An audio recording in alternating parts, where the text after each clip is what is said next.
Corona काल के बाद जिस तरह से रामलीला का आयोजन हो रहा है वो अपने आप में बहुत नायाब और अनोखा है।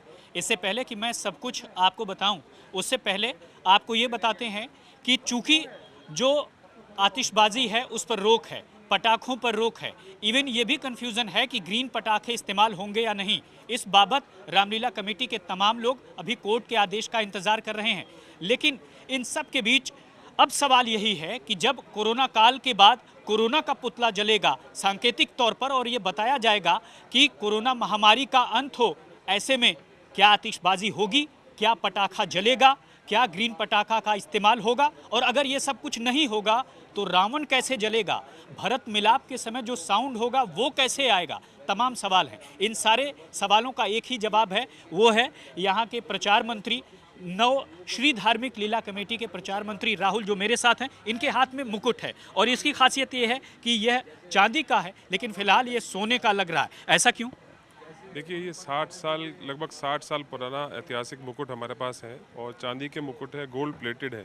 तो ये धरोहर है हमारी पुरानी, जो हम रामलीला के अंदर हम लोग इसको इस्तेमाल हर वर्ष करते हैं। अच्छा, कैसे होगा आतिशबाजी, कैसे होगी? पटाखा तो बैन है। देखिए, पटाखा बैन है, हम लोग वेट कर रहे हैं कोर्ट के आदेशों का।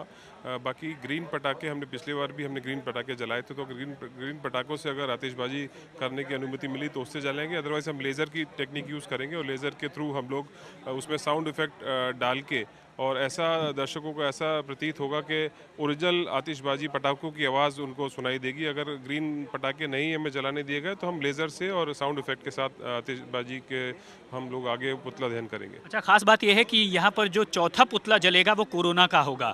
जी, देखिए, 2 वर्ष कोरोना महामारी वैश्विक महामारी के रूप में उभर कर आई और हम लोग हर वर्ष कुछ नया संदेश रामलीला कमेटी के माध्यम से देना चाहते हैं। पिछले वर्ष हमने भ्रष्टाचार का पुतला, महिला सुरक्षा के ऊपर हमने पुतला दहन किया। इस वर्ष हमारी रामलीला कमेटी ने फैसला किया कि हम लोग जो वैश्विक महामारी कोरोना है उसका हम पुतला, चौथा पुतला उसका दहन करें, जिससे कि एक संदेश हम देश भर में, विदेशों में संदेश जाए कि हम लोग इसके महामारी के खिलाफ आवाज़ बुलंद करके हम लोग एक पुतला दहन करेंगे। और आप देखेंगे बहुत ही अद्भुत दृश्य देखने को मिलेगा। पुतला जो होगा उसके साथ एक वैक्सीन का आपको एक इंजेक्शन नज़र आएगा, उस इंजेक्शन के माध्यम से वो पुतले का दहन होगा, तो ऐसा लगेगा कि वैक्सीन से कोरोना का पुतला का दहन हुआ है। क्या बात है! यानी वो दृश्य बड़ा ही नायाब होगा जब आपको देखेगा कि एक तीर, आप देखते आ रहे हैं कि एक तीर उड़ता हुआ जाता है और वह दहन करता है, लेकिन जो कोरोना का रावण होगा वह दहन होगा वैक्सीन के तीर से। ज़रा देखिए, ड्रेस के बारे में देख लेते हैं। ये देखिए, ख़ास तौर पर ये ड्रेस हैं, सभी डिज़ाइनर ड्रेस हैं, ख़ास तौर पर डिज़ाइन की गई हैं। और जिस तरह से अमृत काल चल रहा है और उसी में जो राष्ट्रवाद है वो भी आपको इसकी झलक दिखाई देगी, और तमाम जो पोशाक हैं उसमें तिरंगे की भी झलक लीला के दौरान दिखाई देगी, ऐसा लीला कमेटी के जो तमाम लोग हैं वो कह रहे हैं। जी, इस बार हमने, देखिए, युवाओं को जोड़ने के लिए हर वर्ष हम लोग कुछ नया करते हैं युवाओं को जोड़ने के लिए, ताकि युवा हमारी संस्कृति को पहचाने। तो इस बार हमने फेसबुक, इंस्टाग्राम और तमाम सोशल मीडिया के टूल के माध्यम से हम लोग युवाओं तक अपनी रामलीला का संदेश पहुंचाएंगे। हम लोग छोटी छोटी रील्स, क्योंकि ज़्यादातर युवा इंस्टाग्राम पे एक्टिव हैं, तो हम लोग रील्स के माध्यम से भी युवाओं को रामलीला के जो दृश्य हैं, वीडियोज़ हैं, वो अपलोड करके लगभग 3 लाख का डेटा हमारे पास है, और डेली हम लोग रील्स, वीडियोज़, क्रिएटिव्स के माध्यम से अपनी रामलीला का प्रचार प्रसार करेंगे। यानी कि आपने देखा कि जो रामलीला है वो बहुत हाईटेक होने जा रही है, और चूंकि आज के युग की रामलीला है लिहाजा प्रदूषण का रावण भी है, लिहाजा इस प्रदूषण के रावण का भी विकल्प तैयार कर लिया गया है।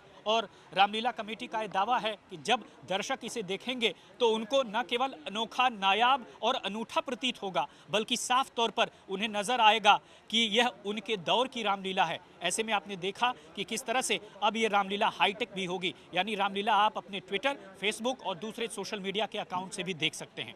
अजय ठाकुर के साथ मैं राम किंकर सिंह, दिल्ली आज तक।